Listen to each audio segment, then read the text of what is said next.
va essayer de comprendre ce qu'est réellement cet article 13 dont tout le monde parle, pourquoi il est aussi critiqué, mais aussi pourquoi certains le défendent. Pour ça, j'ai essayé d'étudier le sujet le plus possible, j'ai été en contact avec YouTube, mais aussi avec des représentants de la Commission européenne, et cette vidéo, elle vise à être un résumé de mes recherches. Alors déjà, qu'est-ce que l'article 13? En fait, c'est un article d'une directive européenne sur les droits d'auteur. Une directive européenne, c'est un texte qui est adopté par les institutions européennes afin qu'il soit ensuite appliqué par chacun des pays de l'Union européenne avec des lois à l'échelle nationale. Les députés européens ont voté en sa faveur en septembre, mais c'est important de préciser que ce projet il est toujours en discussion à l'échelle européenne, donc le texte il peut changer, les choses peuvent encore bouger d'ici son adoption définitive. Concrètement, le but de l'article 13, c'est de faire en sorte de mieux protéger les contenus des ayants droit sur Internet pour qu'ils soient entre autres mieux rémunérés. Les ayants droit, c'est ceux qui détiennent des droits d'auteur sur un contenu, sur une œuvre, comme une chanson ou un film par exemple. En effet, beaucoup d'ayants droit estiment que ces plateformes comme YouTube, Dailymotion ou encore Facebook se sont développées grâce à leur création. Et ils trouvent que les plateformes ne font pas assez d'efforts pour vérifier que personne n'utilise leurs œuvres sans leur accord. Donc, sur ce principe, tout le monde est plus ou moins d'accord, les œuvres doivent être protégées. Mais là où ça passe moins, c'est sur la manière dont l'Europe prévoit de mettre ça en place, puisque les défenseurs des libertés numériques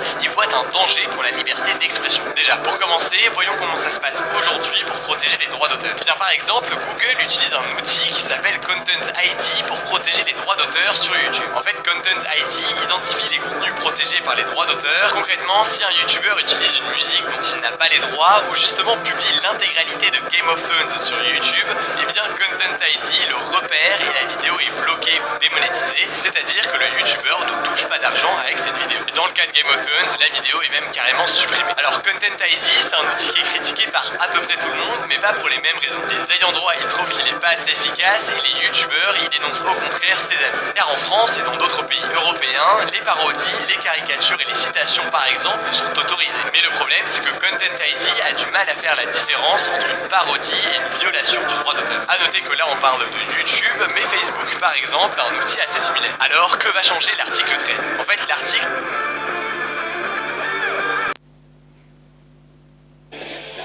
prévoit d'obliger les plateformes à passer des accords avec les ayants droit. Donc les plateformes comme YouTube devraient verser de l'argent aux ayants droit pour que les utilisateurs puissent utiliser des extraits d'œuvres, de musique par exemple, librement. Concrètement, ce ne sont plus les utilisateurs qui devront s'assurer d'avoir les droits d'auteur, les responsables si les droits d'auteur ne sont pas respectés, ce seront désormais les plateformes parce que ça veut dire qu'ils n'auraient pas passé d'accord financier avec les ayants droit. Et les plateformes comme YouTube soulignent que passer des accords avec chaque ayant droit, ça demande de gros moyens financiers. Et surtout, ce sera assez compliqué à mettre en place vu la multitude de producteurs, médias, créateurs, etc.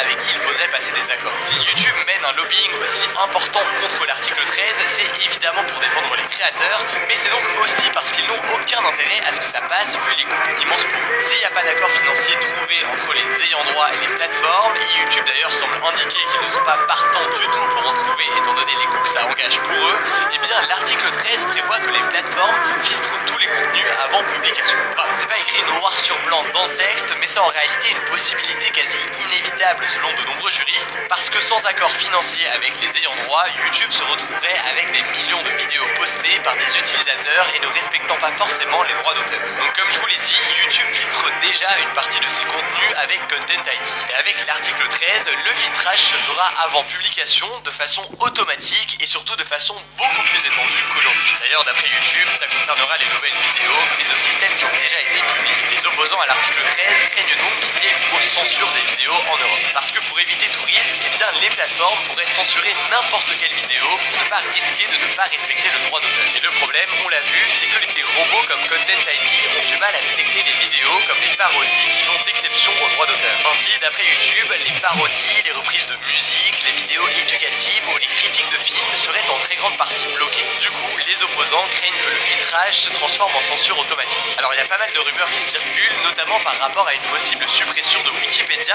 Est-ce que ça pourrait arriver? Eh bien a priori non, car l'article 13 prévoit des se transforme en censure automatique. Alors il y a pas mal de rumeurs qui circulent, notamment par rapport à une possible suppression de Wikipédia. Est-ce que ça pourrait arriver? Eh bien a priori non, car l'article 13 prévoit des exceptions et les encyclopédies en ligne ne seront pas concernées. Par contre, les opposants à cet article ont peur de la disparition des mèmes. Bon, les mèmes, je pense que vous savez ce que c'est, j'ai pas besoin de vous présenter ça. Mais là, les députés européens favorables à la loi disent que c'est faux, que la loi concerne principalement les musiques et les extraits de films, et que ça ne va pas aller aussi loin que ça, les mêmes ne sont pas en danger selon lui. De plus, YouTube alerte les youtubeurs en disant que si on voit une canette de coca par exemple dans une de leurs vidéos, eh bien elle sera bloquée s'ils n'ont pas l'accord de la marque. Et là aussi, ceux favorables à la loi disent que c'est totalement exagéré. D'ailleurs, le cas de Coca-Cola relève du droit des marques et non du droit d'auteur, donc a priori ça n'a rien à voir. Alors du coup, est-ce que YouTube est menacé de fermeture? C'est une idée qu'a suggéré la patronne de YouTube, mais en réalité, beaucoup en doutent. YouTube n'a pas intérêt à perdre un marché européen aussi massif, et tout ça, ce serait surtout une formule un peu choc pour faire réagir. Plus largement, en fait, on voit bien que des camps de lobbying se font face, d'un côté YouTube et les plateformes,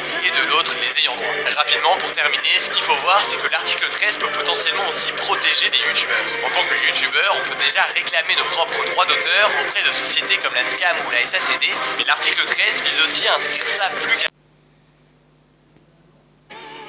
Ceux favorables à la loi disent que c'est totalement exagéré. D'ailleurs, le cas de Coca-Cola relève du droit des marques et non du droit d'auteur, donc a priori ça n'a rien à voir. Alors du coup, est-ce que YouTube est menacé de fermeture? C'est une idée qu'a suggéré la patronne de YouTube, mais en réalité, beaucoup en doutent. YouTube n'a pas intérêt à perdre un marché européen aussi massif, et tout ça, ce serait surtout une formule un peu choc pour faire réagir. Plus largement, en fait, on voit bien que des camps de lobbying se font face, d'un côté YouTube et les plateformes, et de l'autre les ayants droit. Rapidement, pour terminer, ce qu'il faut voir, c'est que l'article 13 peut potentiellement aussi protéger des youtubeurs. En tant que youtubeur, on peut déjà réclamer nos propres droits d'auteur auprès de sociétés comme la SCAM ou la SACD, mais l'article 13 vise aussi à inscrire ça plus clairement dans la loi. Aujourd'hui du coup, on peut pas être certain à 100% de ce que va changer l'article 13, déjà parce qu'il n'est pas adopté dans sa forme définitive, mais au-delà de ça parce qu'il faudra voir comment fonctionne l'application réelle d'une telle directive. Cela dit, je vous tiendrai évidemment au courant de tout ça, surtout sur Instagram dans mes résumés quotidiens de l'actualité, ou alors sur Messenger si jamais vous n'avez pas Instagram. Je vous mets les liens dans la description pour vous abonner dès maintenant. Et vous, êtes-vous en faveur de l'article 13? Pour participer au débat, c'est très simple, ça se passe à l'aide de la petite fiche qui s'affiche en haut à droite. Vous pouvez voter oui, non ou sans opinion.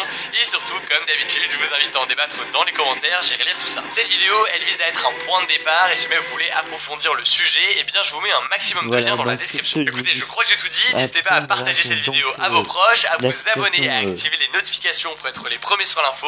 Je crois que j'ai tout dit, on se dit à très vite. Et à la prochaine pour une nouvelle vidéo.